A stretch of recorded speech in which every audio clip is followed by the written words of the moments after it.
switch over to 1 of 3. What's that? I have not been able to shake this off. Great. Yeah. No, I feel All right, ladies and gentlemen, if I can have you take a seat so we can get tonight's event going.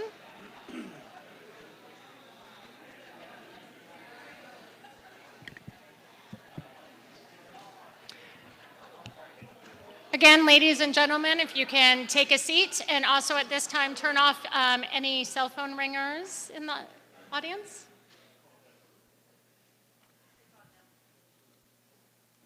Okay. Well, welcome and thank you for joining us tonight. My name is Heidi McCutcheon, and I'm the Executive Director for the Shelton Mason County Chamber of Commerce. The Chamber is the oldest and the largest business organization in Mason County. We were established in 1922 and currently have just over 400 businesses as members. It's my pleasure to be your host tonight, along with John Lester, who served as the 2017 president of the Chamber Board and is the general manager for the Shelton Mason County Journal. Thank you, Heidi, and thank you to each of our candidates. Your willingness to serve our community through public office is no easy task. Tonight's event is being live streamed and recorded thanks to our partners at Hood Canal Communications and Mason Web TV. I'd also like to have the members of the Chamber's Government Relations Committee stand for acknowledgement. Their help in putting together tonight's event.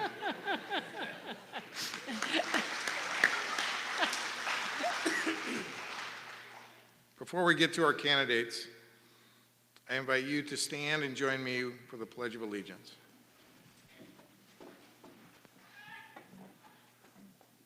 I pledge allegiance to the flag of the United States of America and to the republic for which it stands, one nation under God, indivisible, with liberty and justice for all.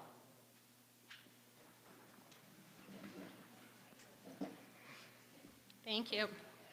Tonight we're happy to bring to you the candidates for the 35th District State Representatives, Position 1 and 2, State Senator for the 35th District, Mason County Commissioner District 3, and the Mason County Sheriff. Our format for the evening will include hearing from all 5 races, one at a time. We'll end up beginning with Position 2, and we'll hear an opening statement from each candidate on the role of the legislature, and what makes him most qualified for that position, him or her. Each candidate will be allowed 90 seconds to answer. Lisa Perry, who chairs the Chamber Government Relations Committee, is here in the front row, signaling to you when you have 15 seconds left of your time remaining and when your time has ended. The time limits will be strictly adhered to so that we can hear from each one of you. Okay. So with that, we'll begin with incumbent Drew McEwen and hear his opening statement. Drew, you have 90 seconds. All right, thank you, Heidi, and thank you to the Chamber. Good evening, ladies and gentlemen. I'm State Representative Drew McEwen. It's been a pleasure to serve you in Olympia these last 6 years. I'm asking for your vote to return this January. The 3 main priorities continue to be there, and that's to ensure our children have an opportunity for a world-class K-12 education, that we maintain a strong economy, and that we're accountable to you, the taxpayers, with your money. I've had legislation signed into law in all 3 of those areas on a bipartisan basis, and look forward to continuing to do that work. I'm a small business owner. I'm a member of the Chamber, past president of the Chamber, and it gives me a unique perspective in that I have to live with the consequences that come out of Olympia, good or bad, in my course in running a business. When you have to sign the payroll on the front side every 2 weeks, sometimes you've got to put off your own in order to ensure that your employees are getting taken care of. And when you see the continuous regulation and the burden and the new taxes that are coming down the line, that is a real crisis that we have when we have one of the strongest economies that we've had in a long time. And the constant drumbeat that we're seeing out of Olympia right now to continue to raise taxes, I think is the wrong direction. As a business owner, I bring that perspective to Olympia, and I look forward to continue to have that voice and to work on a bipartisan basis where we have agreement and find solutions to the issues that are out there. I look forward to continuing that and look forward to the questions tonight. Thank you. Thank you, Drew. David, you also have 90 seconds. So I think the issues will come out as we talk, but maybe I'll tell you a little bit about our family and my background, since you probably want to know something about who is this guy that was going to represent you. So I'm married to Janine, who's sitting over there. She's a Lutheran pastor. We have a son who's Jensen. He's 26. He's an electrical apprentice. Our family the Daggett family has been in Washington here since the 1800s, so we have pretty deep roots. And we live on Hartstein Island. We've been there, family house has been there for, the family property, I guess, for about 40 some years. I started off as an aircraft mechanic and then decided, well, I think I need to go back to school. So my education is a aeronautical bachelor's in aeronautics. I did an MBA at University of Puget Sound. Started work at University of Washington on my doctor's of business administration. Proposed thesis was on economic impact to local communities from various businesses, but I switched and finished up with a PhD in engineering. Was a teacher for quite a few years at California State University, and worked for Boeing for most of my career as a technical fellow, or kind of senior engineer. Thank you, Dave. With that, we'll go ahead and get into the questions that the Chamber's Government Relations Committee has prepared. You'll each have 1 minute for your response. Dave, after Drew's 1 minute answer, you'll have a minute, and then Drew will be given another 30 seconds to respond. Likewise, on the next question, you'll have the first and final word. Drew, recently there has been traction at the state for capital gains tax, carbon tax, and income tax. In some capacity, all are on the table. What is your priority and why? My priority is making sure that we use your money wisely. We have record revenue, unprecedented growth in this state. When I took office after being elected in 2012, the state budget was $34 billion. Today it's $51 billion. And it wasn't because of enacting an income tax, capital gains income tax, or any other taxes, on the sheer economic strength of this state. And what have we seen with that? A constant call for more taxes. In this last year, one of the most egregious examples of the greed that is in state government was a raiding of the rainy day fund when we have record revenues. And it was done through a maneuver that violated the intent of the law to have a 2/3 vote of the legislature. They swept the funds before it went into the rainy day fund so that they didn't have to hold the 2/3 vote. That is the appetite that's down there. I'm opposed to new taxes. When we have a 50% growth rate in the 6 years that I've been there, that is the wrong direction to take this economy. Thank you. Dave, again, there's been traction for state capital gains tax, carbon tax, and an income tax. Which is your priority and or why? Yes, I'm glad to see that we're finally recovering from the 2008 crash, and budgets have recovered accordingly also. I think we do need to put a price on carbon, but I think the present carbon tax, 1631, is a regressive tax in that poor folks are going to pay exceedingly for that from their income. So I would not support that. I definitely do not support an income tax, capital gains tax, if the proceeds from that would go towards schools that would lower our property taxes, and if those taxes would only be applicable to the 1%, or those people making $670,000 per year, yes, I would support a capital gains tax so that we would give the very wealthy an opportunity to help educate our kids and lower our property taxes. Thank you, Dave. Drew, any final thoughts on the subject? You have 30 seconds. Yeah, so the State Department of Revenue has said repeatedly through the number of capital gains income taxes that have been proposed that every one of you are going to have to file an income tax return in order to show what your capital gains taxes are. That's the bottom line. Doesn't matter what you make, you'll be filing that return at the state level. Unprecedented growth, ladies and gentlemen, 50% increase in 6 years. You want to find out how much all this is going to cost you? Go to democratcalculator.com. You can plug in your income, and it'll show you what your taxes are going to be, what your utility taxes are going to be through the Carbon Initiative, and a number of Thank other you, Drew. taxes. Thanks. Thank you, Drew. David, you'll respond first to the question. 30 seconds for any further comments. What part does the state legislature play in solving the county's financial issues? Does this include specific legislative actions to increase county revenues? You have 1 minute.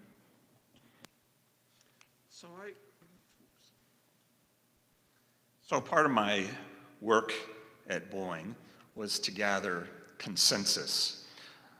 Worked in the aircraft design department where we had a lot of different groups we had one pot of money, and we had all of these different groups that wanted their technology to be funded and put on the airplane. There was a lot of ruckus. Everybody was elbowing each other out to get into that pot of money. And so part of my job as a technical fellow there, or senior engineering leader, was to get consensus amongst all of those folks so that we could move forward. And that involved doing kind of a cost-benefit analysis of the proposals that the teams had, and that's how we would move forward. So I would view my role in the legislature as being a consensus finder. I used to be a Republican at one time. I think I can work Thank you, across the David. aisle. Thank you. Drew, what part does the state legislature play in solving the county's financial issues? Does this include specific legislative action to increase county revenues? You also have 1 minute. Yes, thank you. Yeah, this is a huge issue. We've continued to pass on funded mandates down to our counties. And when you meet with your county commissioners representing 3 counties and you hear what they're dealing with, it gives you the opportunity to enact and push forward legislation to change some of that.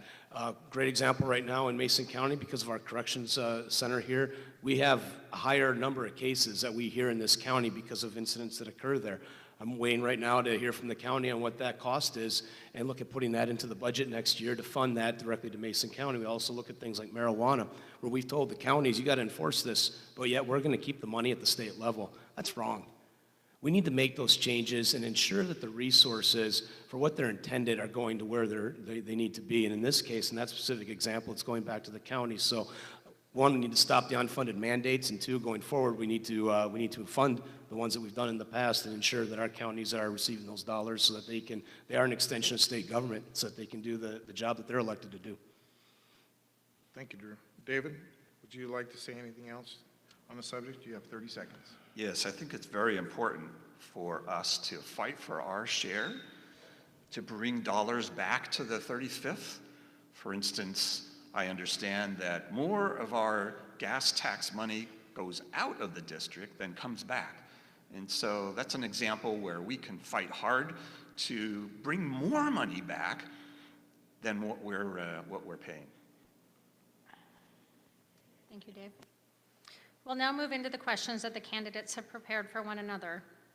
This first question has been prepared by David for Drew. Drew, you'll have 90 seconds to answer. His first question is, please explain why you voted against Senate Bill 6614 to reduce the aggregate state property tax levy rate for collection in calendar year 2019. Yeah, pretty simple, because I was advocating that we reduce it this year in 2018. And again, the majority party chose to deflect that and spend more money, more of your money, than they were planning to. That's the reality of it. And sometimes it gets a little inside baseball on how the legislative process works. But when you're advocating for a position and then they run a bill that's counter to that, it puts you in that unique position that it looks like you're maybe one way when you're really the other. I was advocating through the appropriations process and through legislation to have a property tax reduction this year. We had excess revenue, and instead they chose to spend it plus spend money from the rainy day fund. That's the answer to that. You deserve to have that tax reduction done this year, not next year. And the way most of us have mortgages, and the way escrow accounts work, you're not going to see it because your bank escrow is going to base it off of what they saw in 2018. And so you're not going to really see that effective reduction until well into 2020. And that's why it was so important to do it this year.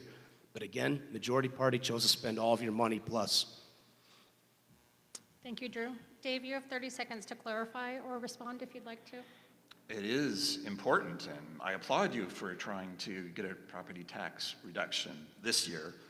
But voting against a property tax reduction the next year is not really an answer to why would we not vote for a property tax next year just because you weren't successful in getting the property tax reduction this year.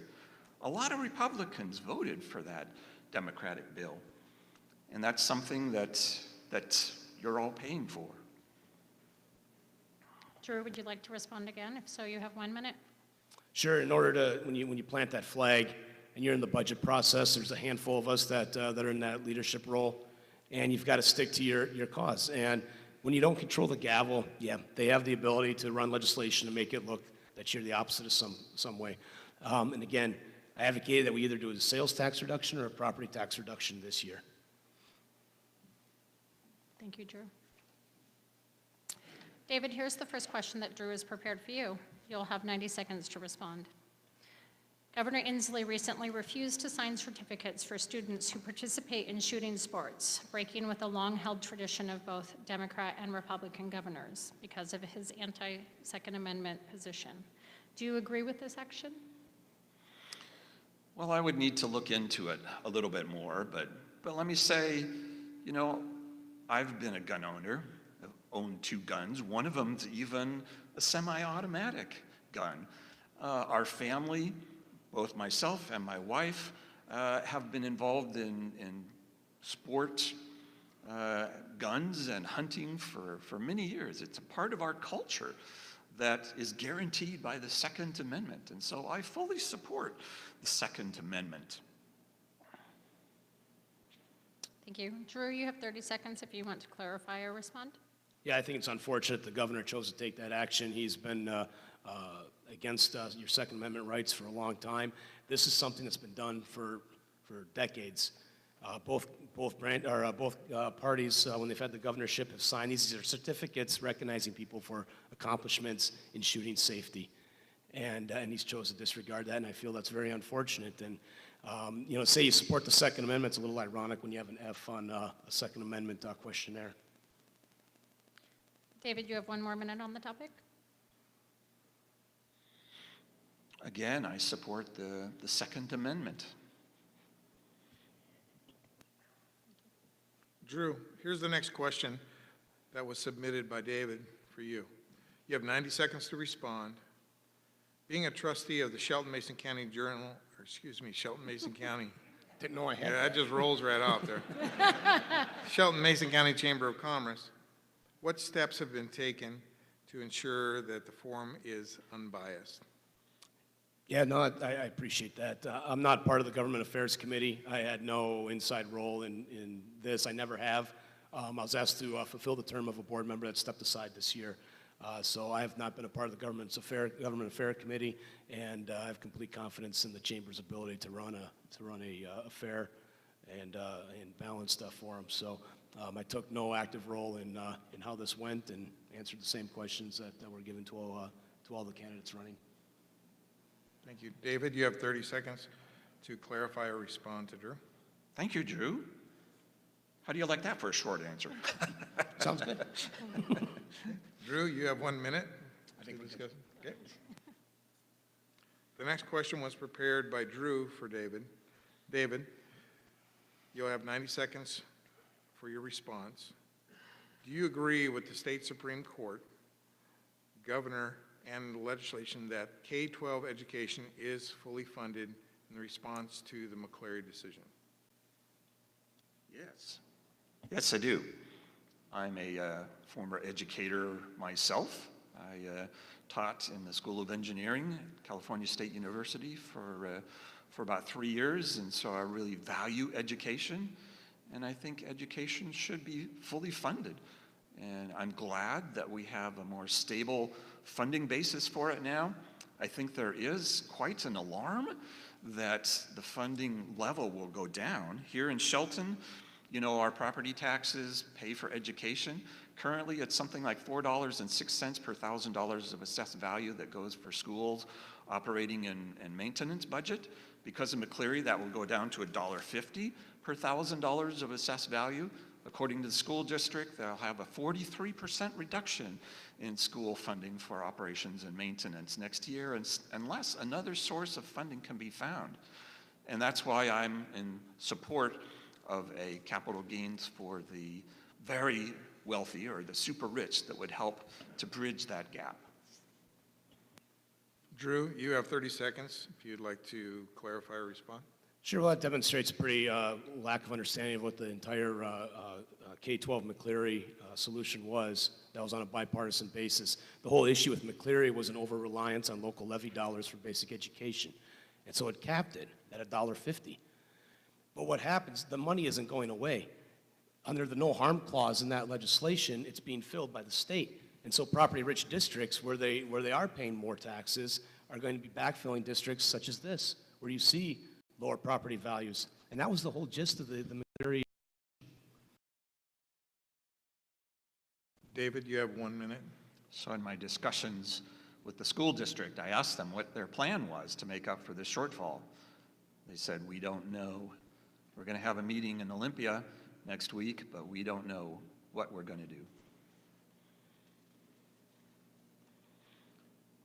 Thank you to both of you for fielding these questions from the chamber and from one another. We'll begin now with closing statements. You'll each have 90 seconds. As Drew began with his opening statement, we'll hear first from David Daggett. So I'll talk a little bit about our platform. Our number one thing is to protect health care. Yeah, you may have heard that on the federal side, the feds are proposing a $537 billion cut to Medicare, $1.5 trillion cut to Medicaid.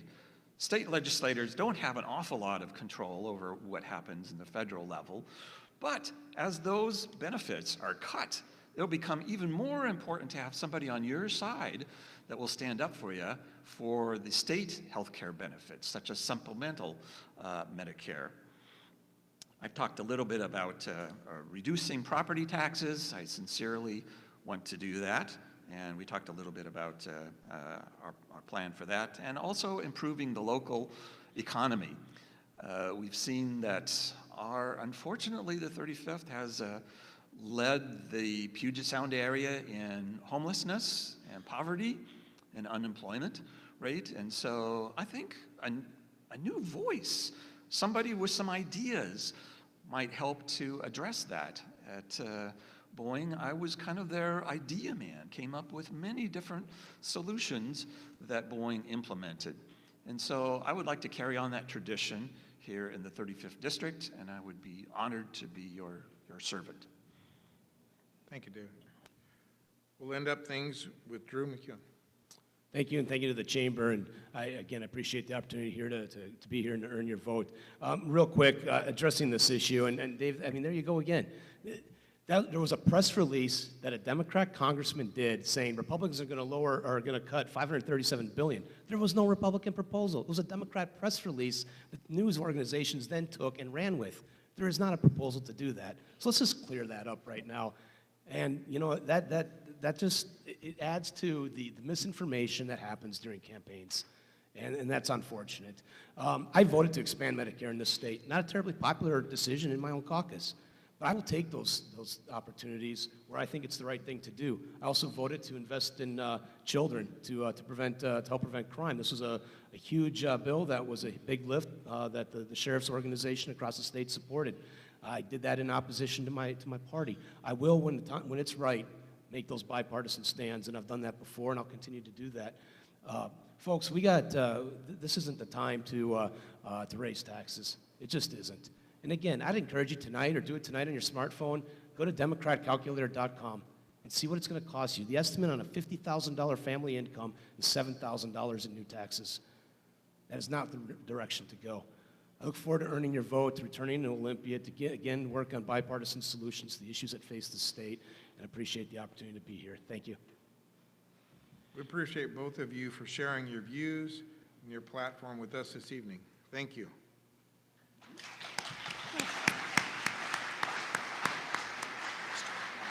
We will now have a 5-minute break as we prepare for stage for the 35th District State Representative Position 1. Sorry,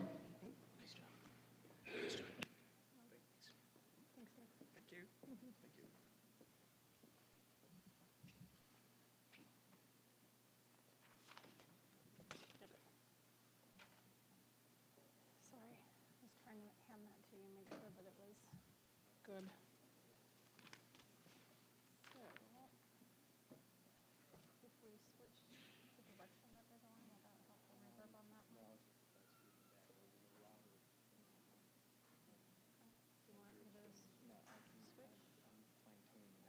Okay, it sounded a lot better at the end. Come on up.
All right, thank you.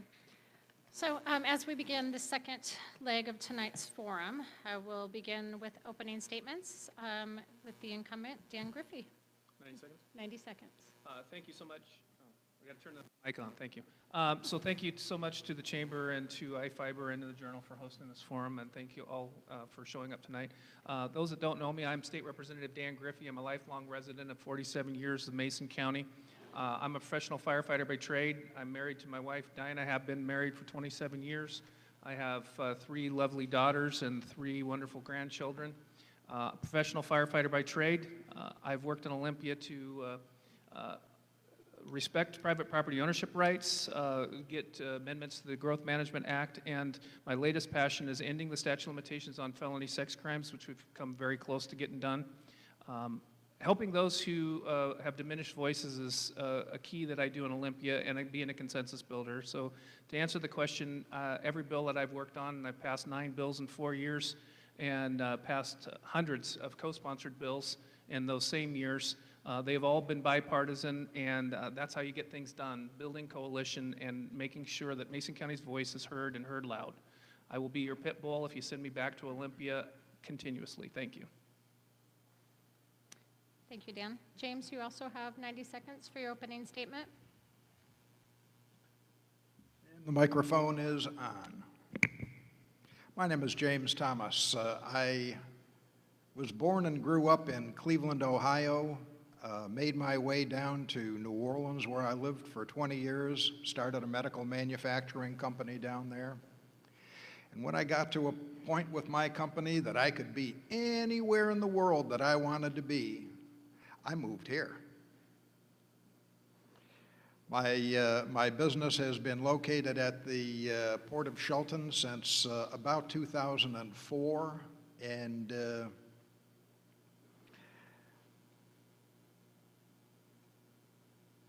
I've become involved with the community in a number of ways. I just finished up my term as chair of the Planning Advisory Commission, and I am currently, in the last couple of months, in a 2-year run as chair of the Economic Development Council. I'm running for this seat because I look around the 35th District and I see tremendous resources, tremendous human resources as well. And yet, the 35th district lags the state and the nation in median income, in unemployment, even in life expectancy. We can do better than this. We need to do better than this. Thank you, James. Dan, this question will go to you first. You'll have 1 minute for your response. James, you'll then have 1 minute after his response, and then Dan has another 30 seconds. Likewise, on the next question, James, you'll have the first and the final word as well. Dan, the Chamber's mission statement includes our work to maintain a vibrant business community and to facilitate economic development. Please describe specific actions you will take as a legislature to help us meet our mission. Your answer should include what legislative actions you believe are needed. You have 1 minute. So the big thing is to reach out to the businesses and ask why they aren't coming here, because I do agree we have a lot of assets. We should have a stronger manufacturing base. But stability and predictability of the regulatory and tax climate into the future is the #1 impediment for businesses to come here. We change our tax code annually. We change the regulations annually. Predictability and stability, so we know when profitability will happen, is what we need to achieve. We have got to change our zoning in Mason County for more industrial and commercial opportunities, because our businesses sometimes they do like our industrial centers that we have at the port, but they want to own their property so they can write that off on their taxes over a long period of time and depreciate those properties. So more inventory and a stable and predictable regulatory climate into the future. Thank you. Thank you. James, please describe the specific actions you would take as a legislature to help the Chamber maintain a vibrant business community and to facilitate economic development. Your 1 minute answer should include what legislative actions you believe are needed. I take a very expansive view of the role of a legislator in bringing business to a community. It's important to talk to folks, to show up when you're asked to show up, but it's also important to assess the assets that a community has and drive things forward. You know, we're just a stone's throw away from one of the largest metropolitan areas in the Northwest. There's no reason at all that we shouldn't be the playground of Western Washington, and yet we're not. We have tremendous timber resources, and what we do is turn them into sticks and ship them off. We need to add value to our resources in timber and in seafood. Those are the sorts of things that I would, thank you. Thank you, James. Dan, any final thoughts on the subject? Well, cutting a tree into a 2x6 or 2x4 is adding value. Also, cutting them into 4x4s, and it also sequesters carbon. We cut trees that stop sequestering carbon. We cut them down, put people to work. We plant new trees that are carbon hungry. If we want to talk about carbon sequestration and the good things that we can do in Washington State, we need to support our re-burgeoning timber industry that we have in Mason County. Thank you. Thank you, Dan. James, you'll respond first to this question. After Dan has also responded, you'll be given the final 30 seconds for any further comments. Recently, Washington State Department of Labor and Industry began making changes to exempt salary wages minimums threshold via rulemaking. With salary minimums being considered more than $74,000 annually, this rulemaking could have profound impacts on Mason County business community. How should the legislature be involved in this debate, and how would you represent the 35th District? You have 1 minute. For those of you who don't know, what John's question goes to is when someone is really a salaried employee and when they're really an hourly employee masquerading as a salaried employee. $75,000 a year jobs are pretty hard to come by, at least in Mason County. I have seen many circumstances where people are given a title as a manager or assistant manager, put on salary, when in fact what they're doing is folding sweaters, sweeping floors. I think that there is a middle ground that we can find that does not unduly burden businesses and yet recognizes that, that people deserve to be paid overtime. Thank you, James. Thank you. Dan, how do you believe the legislature should be involved in this discussion of increasing the annual salary rate, and how would you represent the 35th district specifically? So what I pointed out, stability and predictability in the future, this is exactly what we're talking about. Sometimes our state agencies get out of control. This decision should have been made through the legislative process, fully vetted through the legislative process, so all the business owners and the interest groups in the decision-making on this should have been brought to bear, and we should have passed it as a legislative change instead of an administrative change. And I will insist again that we do that. Thank you. Thank you. James, would you like to say anything else? You got, on the subject, you got 30 seconds. I would simply say that the important thing is that we are all playing by the same rules. I actually don't disagree with Dan that this should have been done by the legislature. Then again, I have to ask myself the question, why wasn't it? Thank you, James. We'll now move into the questions that the candidates have prepared for one another. This first question has been prepared by James for Dan. Dan, you'll have 90 seconds to answer. James' first question is, you advocate your concern for victims' right, yet you voted against Senate Bill 5256 that proposed greater flexibility to courts ordering sexual assault protection orders. How do you reconcile the difference? So I voted for the extreme risk protection order that we passed in 2018 or 2017, and I supported that fully. This one, James keeps bringing these things up, but I had a major amount of constituents from the district come in and question whether due process was fully vetted in this legislation, and they believed it wasn't, and my view of the legislation said that due process was not. So presumption of guilt instead of presumption of innocence is what the bill would have done. It went too far, and I think we need to make sure that we understand we have the constitutional protection that all of us would wish to be presumed innocent until proven guilty. We need to give that same respect to everyone in Washington State. Thank you. Thank you. James, you have 30 seconds to clarify or respond. Yeah, if you'd like. I've read the bill front to back, and there is specific language allowing the person against who the order has been drawn to present whatever evidence they have. So I don't see due process as a problem here. Thank you. Dan, would you like to respond again? You have 1 minute. So due process is a problem in this legislation. That's why I voted against it. Thank you. Thank you. James, the first question Dan has prepared for you. You'll have 90 seconds to answer. All right. How do you feel that the McCleary fix has affected the school districts in the 35th legislative district in contrast to Seattle?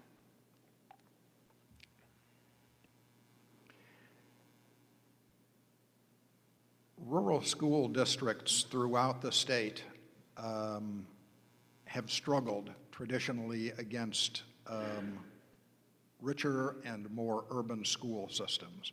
I think that McCleary was an important fix. I think it's a temporary fix. I think that as we talk about education going forward this evening, you'll see that I take a position that where we are with education now is far behind the power curve of where we need to be for our kids to prosper in the 21st century.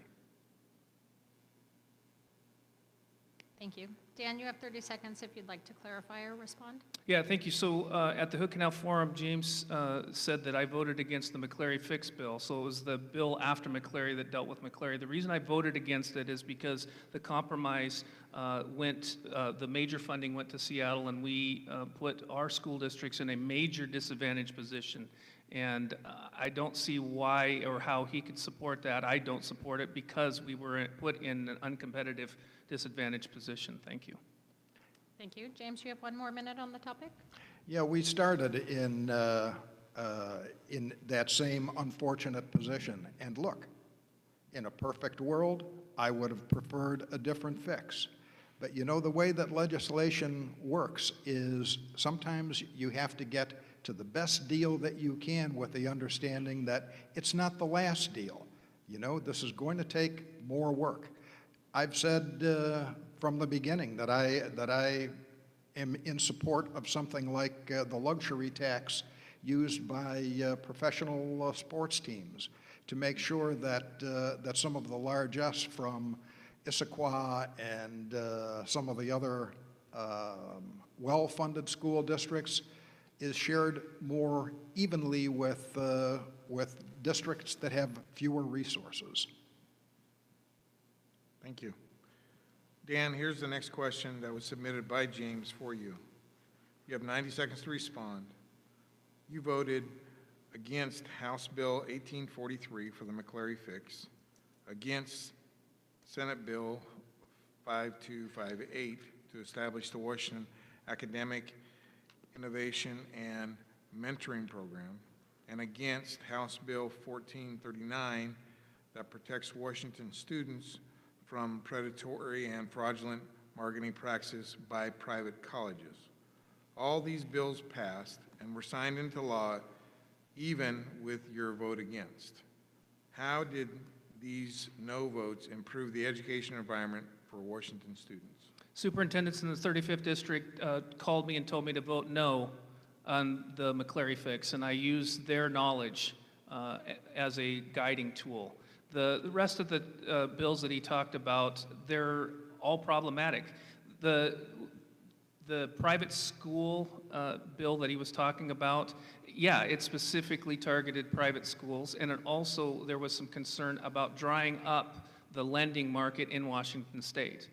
And since those concerns were brought forward, and we know that the lending market is pretty tough in the education realm, I voted no, because it was not good for the 35th district. And you don't have to vote yes because it gets you part of the way.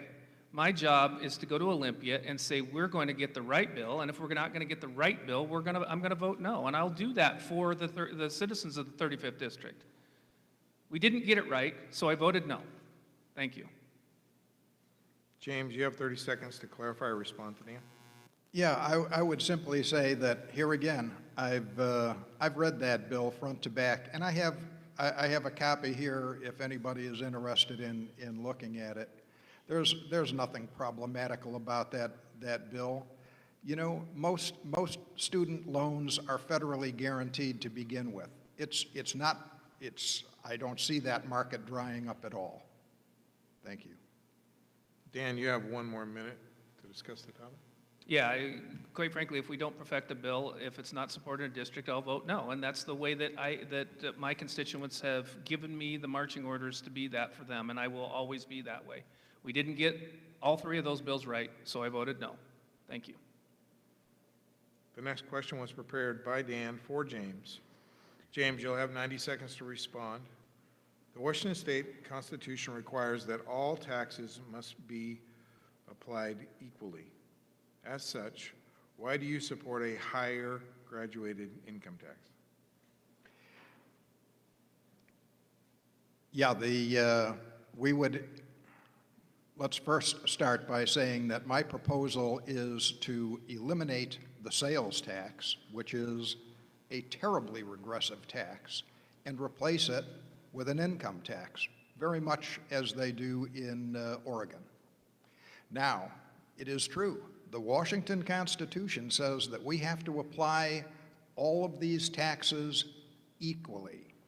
And that means that we can't have a progressive income tax like the federal income tax. It would have to be a flat tax. I would be happy to live with that as a starting point while we talk about ways to amend the Constitution to allow us to have a more progressive tax system. You know, the problem, especially in a district like this, where the median income, if I recall, is about $43,000 a year, is that people in that income level spend almost every penny on consumption. And with the exception of food and pharmaceuticals, they're paying taxes on that. Meanwhile, the money that someone in a higher bracket invests is not taxed at all. Thank you, James. Dan, you have 30 seconds if you'd like to clarify. I've lost count of how many times the voters in Washington State have told us by initiative not to impose an income tax on them, and I've taken their guidance. They don't want an income tax. My opponent has advocated for a highly graduated capital gains tax and an income tax, both of which are unconstitutional in Washington State. It would require a constitutional amendment. I do not support an income tax, and I don't support his solution. Thank you. Thank you, James. You have 1 minute. I would like to go on record as saying that I have not actually said anything about a cap gains tax. I stand behind my preference for an income tax over a sales tax. I understand that the people of Washington have a very negative view of this, and I think it's important that leaders talk to folks about why an income tax is a better solution for Washington. We're not talking about raising taxes, we're talking about changing taxes. We're not talking about making bills higher, we're talking about making bills fairer. Thank you. Thank you to both of you for fielding these questions from the chamber and from one another. We'll begin now with closing statements. You'll have 90 seconds. As Dan began with his opening statement, we'll hear from James first.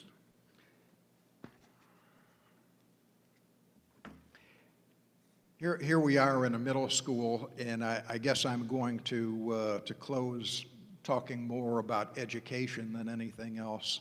You know, I've traveled all over the world with my business, and even had a factory in China for a while, lived on and off in China for a while. I look at the competition that our kids are going to be facing. You know, this is no longer a 20th century economy. China has gone in 40 years from being a dirt poor agrarian society to the second largest economy in the world. Today, they have embarked on a program called China 2025, where they are committed to becoming world leaders in 10 high-tech industries, biopharmaceuticals, artificial intelligence, robotics, things like that. The idea that our kids today can compete with a high school education, that's just not going to get it. The vote that you cast in November shapes the community that you will live in and that you will pass on to your kids and your grandkids. Vote for a change. Vote for me, James Thomas. Thank you. Thank you. We'll end up with Dan. Thank you. So thanks everyone for being here tonight. Once again, once more into the abyss we go, I guess. My service as a first responder, I get to see what folks are experiencing on their worst day. And I get to bring that knowledge to Olympia to work on their problems with them. I agree with my opponent. We changed fundamentally how we educate our kids in Washington State, and I am working to bring it back. Vocational skills used to be top priority. I actually paid my way through life before I got my job as a firefighter by welding, and I learned that welding trade in high school. We need to bring vocational training back to schools, and I am advocating for the fact that every child that graduates high school should have some sort of vocational experience and certification upon graduation. And you absolutely can, with industry certification, get jobs as high as $150,000 to $200,000 a year. Yes, they're in high demand jobs. But bringing back that guttural vocational capability that we used to have in our schools is absolutely necessary. The work ethic that you learn there is amazing. Again, I'm Dan Griffey. I serve as your pit bull in Olympia, and I'd ask for your continued support. Thank you so much. We appreciate both of you for sharing your views and your platforms with us this evening. Thank you.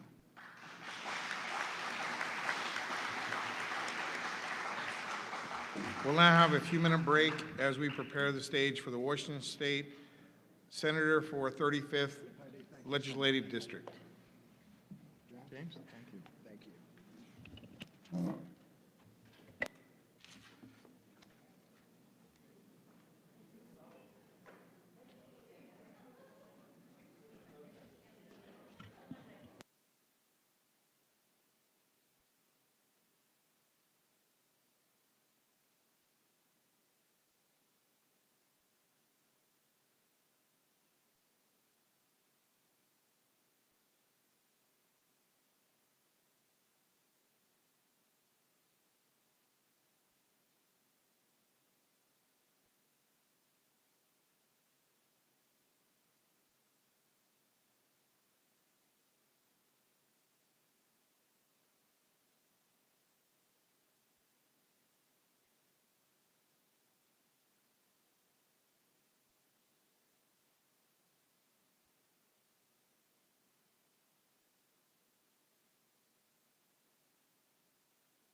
Ladies and gentlemen, if you'll take a seat, we'll begin again with the Washington State 34th Legislative District for State Senator.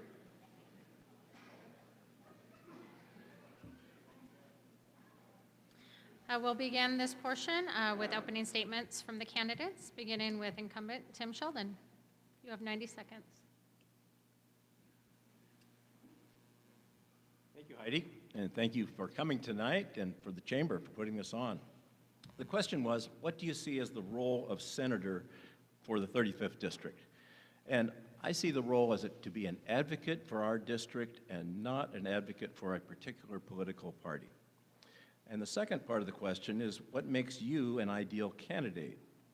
Well, first of all, I was born here in Shelton. I went to high school back east and college, where I learned a bachelor's degree in economics and an MBA here at the University of Washington. I'm the longest serving state legislator. And because I am, I know everybody that's there. And I enjoy getting to know the new people. I've served as a president pro tem for 3 years, so I presided over the Senate. And I think I did a good job. I think I was fair and equitable with everyone that was speaking.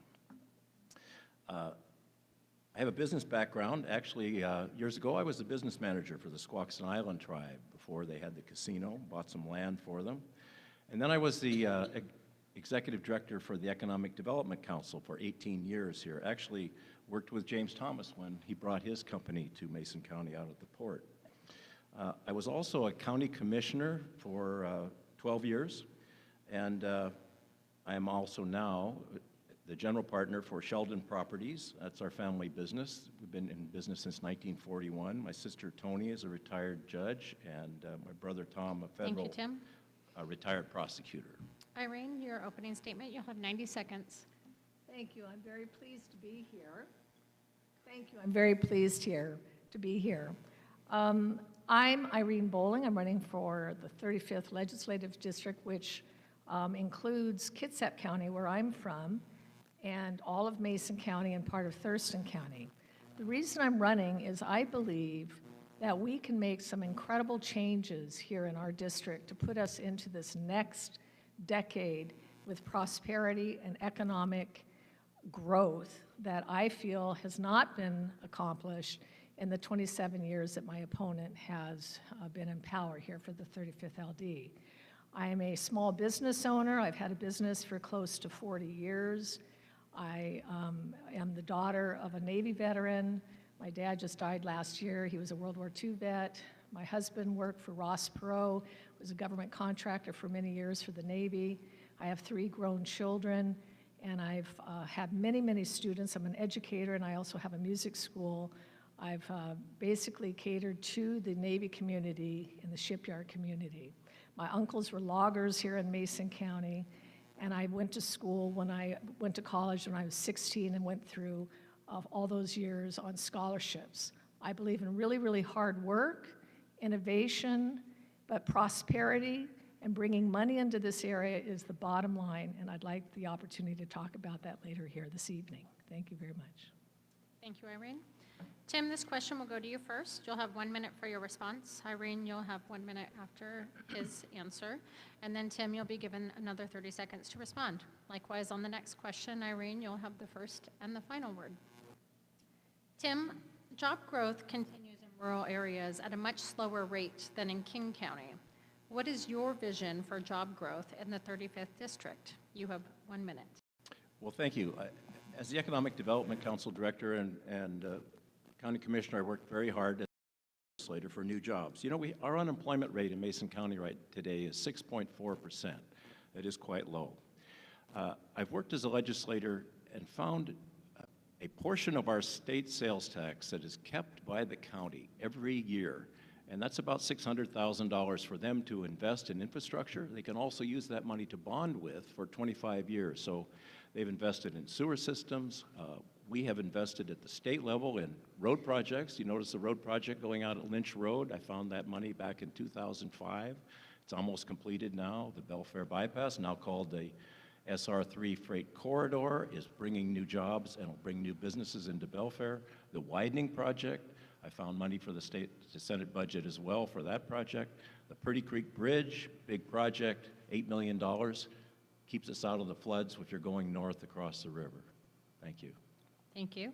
Irene, job growth continues in rural areas at a much slower rate than in King County. What is your vision for job growth in the 35th district? We are one of the lowest in job growth within the state. The Belfair sewer nearly bankrupted the county, and we'll be paying for that for a long time. I think that was highly mismanaged.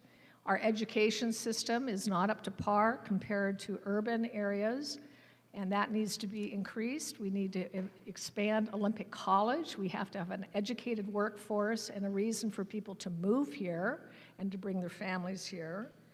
We need to have manufacturing, cross-laminated timber. We need to expand anything that we can in our road system to bring manufacturing here. Our roads going especially north, which is a huge economic hub with the military, are inexcusably bad after all these years. So there are a lot of changes and a lot of things that we can do to bring manufacturing, better education, and increase job growth into our area here, but they have not been done.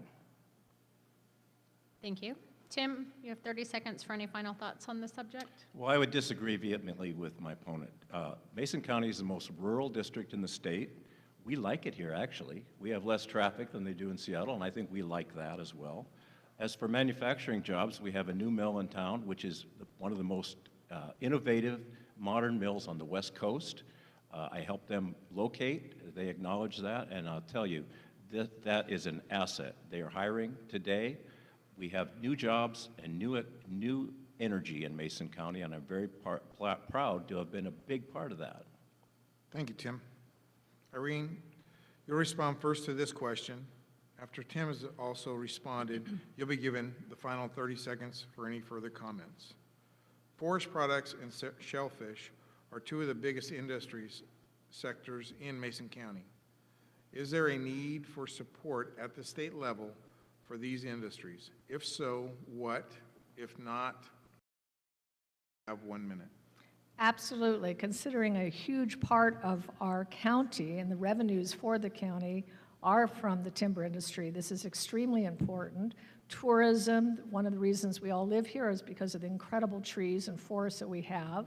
The waterways and the shellfish industry is one of the biggest here in the United States.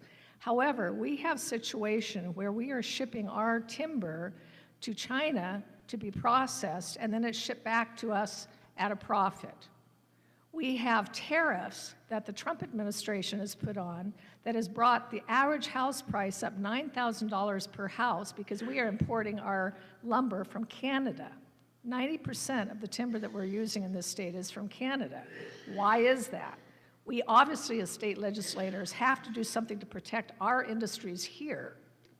And that would be my first priority, especially jobs here in Mason County. Thank you. Tim, forest products and shellfish are two of the biggest industry sectors in Mason County. Is there a need for support at the state level for these industries? If so, what? If not, why? You have 1 minute. Okay, quickly, and on aquaculture or shellfish industry, I'm also a shellfish grower. Obviously, you need clean water, and the state does a great job, I think, of monitoring the water, issuing the permits, and making sure that that product is always safe. Now, on the forest products industry side, my family's been in that for many years. I think my opponent has really got her facts crazy. We're not bringing lumber in here from China. That's not happening.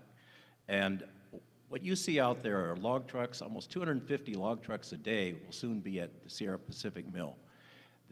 The demand for domestic building materials is extremely high. The prices are up both for logs, that's why you see so many trucks on the highway, and for lumber, which is going out 90% by rail to Home Depot and other discount stores all across the United States.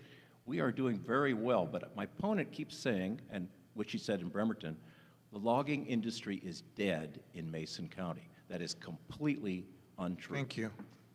Irene, would you like to say anything else on the subject? You have 30 seconds. Well, my uncles risk their lives on a daily basis being loggers here in Mason County, so I know a little bit about it, and I've seen that in my family. And compared to when my uncles, I'm 61 years old, they both are gone now, but compared to what the logging days were many years ago, it's a totally different story, and some of the old timers here in this audience know about that. So we do not need to have everything open to the entire universe so that our county and our state is suffering. Jobs belong first to Washingtonians. Thank you. We'll now move into the questions the candidates have prepared for one another. This first question has been prepared by Irene for Tim. Tim, you'll have 90 seconds to answer.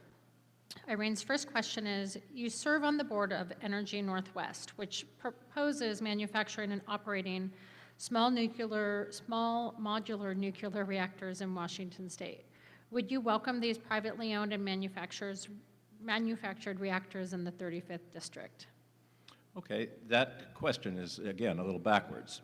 Energy Northwest is a municipal corporation. 28 public utilities, PUD3, PUD1 here, all belong. They operate the Columbia Generating Station in Richland, nuclear power, a big wind farm, and a hydro project. Now, they are not proposing to manufacture small modular nuclear facilities. These are being studied and proposed at Oregon State University. The Obama administration, through the Department of Energy, gave them $276 million. They really are using the technology that is in Bremerton, that is on all those carriers, that's all on those submarines. It's a small unit which could be manufactured in the United States, certainly. It will go all over the world. They need the Nuclear Regulatory Commission to license that unit, and they're working very hard on that right now. But it is completely safe, and many states will vie for the ability to manufacture these plants because they can be shipped by rail car to rural areas, and it looks very promising, but our safety culture will be very much a part of how they are built. Irene, you have 30 seconds to clarify or respond. I would like to go on record to say that I am totally opposed to this idea. It's one thing to have a nuclear reactor on a submarine or on a ship. It's a whole other thing to have it in your backyard. How are we going to prevent terrorism in these facilities? Also, we have energy sources here in the state that are taking very good care of us without the terrible waste. We have over 1 million gallons of radioactive waste that we can't even take care of at Hanford. Do we want to add to that? Tim, would you like to respond again? If so, you have 1 minute. Sure, I wish I had more time. When you look at Hanford, the waste that is there in those tanks is very dangerous. That has nothing to do with nuclear power, the production that is happening now. That was a product of World War II. We used it to make the bomb. And that is confusing people. It's easy to confuse people with the waste at Hanford and what they do at the nuclear power plant, which has no connection to Hanford, just location, there in Richland. It provides baseload power, enough power to light the city of Seattle 24 hours a day. And that's the kind of power we need for baseload, because the sun doesn't shine 24 hours a day for solar, and the wind doesn't blow every day of the year for wind power. Thank you, Tim. Irene, here's the first question that Tim has prepared for you. You'll have 90 seconds to respond. You've received hundreds of thousands of dollars from out-of-state special interest. However, you have accused Senator Shelton of corruption because he has accepted money from businesses and associations located out of the district. How do you distinguish between these types of contributions? I have not received any special interest money this campaign, so I don't know. All you have to do is look at Washington State PDC. You can look at every person that's donated. I've had over $85,000 for this campaign by people just like in this room, private people. I've had about $2,000 at a crack from the Democratic Party because I am the true Democrat in the race, and the Democratic caucus supports this campaign against my opponent, who caucuses with Republicans. So I don't know where he's getting his ideas here, but it's all open and for public record, and I please urge you to go home and look at your computers and check out who's donated to this campaign. Thank you very much. Thank you. Tim, you have 30 seconds if you'd like to clarify or respond. Sure. Ms. Bowling has run 3 times now in 4 years for this position. And she has, last year, or 4 years ago, received a tremendous amount of money from out-of-state interests and Democratic strategists. Now, Ms. Bowling seems to be the decider of who's a Democrat or who's a Republican. I think you decide that. I've been elected to the legislature 10 times as a Democrat. I think you've decided pretty much what party Thank you, Tim. label I Irene, have. you have 1 more minute on the topic. Again, I think you can listen to candidates, but look at the facts. That always determines the truth. Look at the PDCs, look at it this time around, look at it the last time around, and you can come to your own conclusions. Thank you. Tim, here's the next question that was submitted by Irene for you. You have 90 seconds to respond. Mason County ranks in the bottom quartile in health outcomes with worsening poverty rates and household incomes that remain well below the state average. You were the primary sponsor on only 1 bill that passed this year, which didn't address those issues. Why should voters send you back to the Senate? You have 1 minute. You know that Mason County is, only has 1 incorporated city. As I said, we're the most rural district in the state. We've made some great improvements in jobs and transportation and here in the state. And I work with a terrific delegation of individuals. Ms. Bowling has never been elected to any position, neither has the other 2 representative candidates. I could just tell you that we have worked very hard to make sure that we get our share, and I think we do that. As the longest-serving legislator, I get things in the budget. $500,000 to help the city of Shelton with Sierra Pacific. Every newborn is tested for ALD now because of what I insisted was put in the budget. We have a veterans home, homeless veterans center coming in to Mason County and to Kitsap County, $6 million. I get things done because, as I say, I know the people in Olympia. I work very hard. Do you see what's happening to the Capitol building today? The slime is coming off, the mold is coming off because of the $3.4 million I got inserted into the Capitol budget to clean that up and make it look good for the state of Washington. Irene, you have 30 seconds to clarify or respond. Well, $3.4 million to clean the dome when there are people living in Tahuya and the homeless in this area, I think, well, words really fail me, frankly. I can't imagine why anybody would want to put that kind of money towards that project when in your own district there are people that don't have food on the table and are living out under the blue tarps. Thank you. Tim, you have 1 more minute to discuss the topic.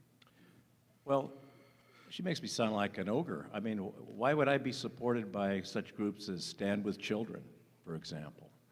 Why would I be supported by the Plumbers and Pipe Fitters, which is a union organization, or the Carpenters Union, for example? Why would I be supported by almost every Indian tribe in the west side of the mountains? Why would I do that? Why would they support somebody that was letting people live in homeless shelters or under tents or out in the brush? That is happening every place, and it's a mental health issue, and I'm working very hard on it. You didn't have a chance to put $6 million in the budget for homeless veterans. That was something I'm very proud of, and you'll see that go up not very far from here, a few hundred yards, and it'll be a very classy situation. It'll get national attention when it's finished. Thank you. The next question was prepared by Tim for Irene. Irene, you You'll have 90 seconds to respond. At the Bremerton Chamber Forum, you stated that your support for Initiative 1639, the gun initiative, you also stated that the NRA should be banned. Please explain your position on the First and Second Amendment as it relates to these statements. I never said the NRA should be banned, and I don't even know what that's about. My position on the gun initiative is that's for automatic weapons. It's the same kind of rules they want to put through for someone that wants a pistol. I am a full supporter of the Second Amendment. It's not the job of a state senator to be changing the Constitution. So that's not an issue. And I come from a military family. I come from this area. I understand how important it is for people to have security in their homes and in their community. So I am not opposed to that and against that. However, I am very concerned about young people under the age of 21, and this is something that this initiative will address, that have weapons that can shoot many people very quickly. That's different than a hunting rifle. So I think before we pass judgment on this entirely, we should take a look at this initiative. Obviously, there are people being killed. Something like 90 young people are killed a day. This is a very, very big problem, and we need to address it. So people in this initiative are backing this. But I am not opposed to the Second Amendment, and I'm not going to take your guns away from you. Thank you. Et cetera. Tim, you have 30 seconds. Well, if I was listening to that, I wouldn't know if she was for it or against it. But I can tell you in Bremerton, in a conversation we had like this, she said that the NRA should be banned. So we should take away their First Amendment rights. Now, I'm a strong supporter of the Second Amendment. I have an A+ rating from the NRA. My opponent has an F rating. And she talks about automatic weapons. The initiative deals with semi-automatic weapons. Automatic weapons are already banned by federal law. Thank you. Irene, you have one more minute on the top. Yeah, I don't even really know what Mr. Shelton is talking about here. And as far as guns are concerned, again, I'm a supporter of the Second Amendment, but I don't think young people should have dangerous weapons that can come mow down their classmates in schools. And I think we should look into how we can change that. Thank you. Thank you both for fielding these questions from the chamber and from one another. We'll begin now with closing statements, and you'll have 90 seconds. As Tim began with his opening statement, we'll hear first from Irene. Thank you, everyone, for your time. The reason I'm running and the reason I continue to run, in fact, I wasn't really going to do it this last time, is because I'm really fed up. I'm frustrated and fed up with the fact that not enough action has been taken in this area for so many different things. I've raised my family here. I know that many of you are elected officials and you try to do your best. And I know Mr. Sheldon has tried to do his best in many ways too, and I give him credit for that. But I think that it's time. 27 years is a long time to be in office. And I think it's time to have some new leadership and some new ideas. And I may not be the best person for it, but I'm what you've got here for this election. And my heart is in it. I'm passionate about it. You know, and people may laugh and say, well, what would she know about that? But I'm from this area. And I know a lot of you here in this room. And the major criterion that anyone needs is to care and love their community. And any of you could step up to the plate and do the same thing. And being a state senator means that you have to represent the people. You have to care about them. You have to communicate. I have doorbelled over 12,000 doors just in this last campaign, double that in the other campaign. I've talked to people on their doorsteps and found out what they need and what they want. And they are not happy. They are not satisfied with the current leadership. Thank you. We'll end up things with Tim. Well, thank you, and thank you, Irene, for those statements.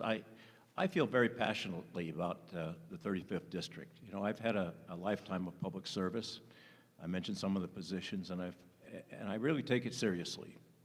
Because I'm a nonpartisan person in Olympia, I think I'm unique. I mean, you wouldn't keep electing me if I was a partisan person who was a Seattle senator. I've tried to make sure that before me, like Brad Owen, we're conservative Democrats. That's why I'm sitting on your right side here, and my opponent's on the left side. I have worked very hard to find new jobs, to find transportation dollars for us, and I think I've been very successful to do that. My opponent takes different positions depending on what forum we're at. She's been for the gun initiative. She's been for the climate initiative, which will raise your gas prices, your energy prices. And then she's been either takes no position or she's against the initiatives, depending on who's there here during the day. And I don't think that's acceptable. As a legislator, you have to take votes. You know, I've taken more votes than any legislator in Olympia. Last 4 years, I did not miss a vote. 4,000 votes. I was there. I'm serious about representation. I'm serious about sending you a survey, asking you your opinions. I'm serious about getting back to you. I'm serious about all the constituent work we've done with thousands and thousands of people, helping them navigate the system. you. Thank you. We appreciate both of you for sharing your views and your platform with us this evening. Thank you.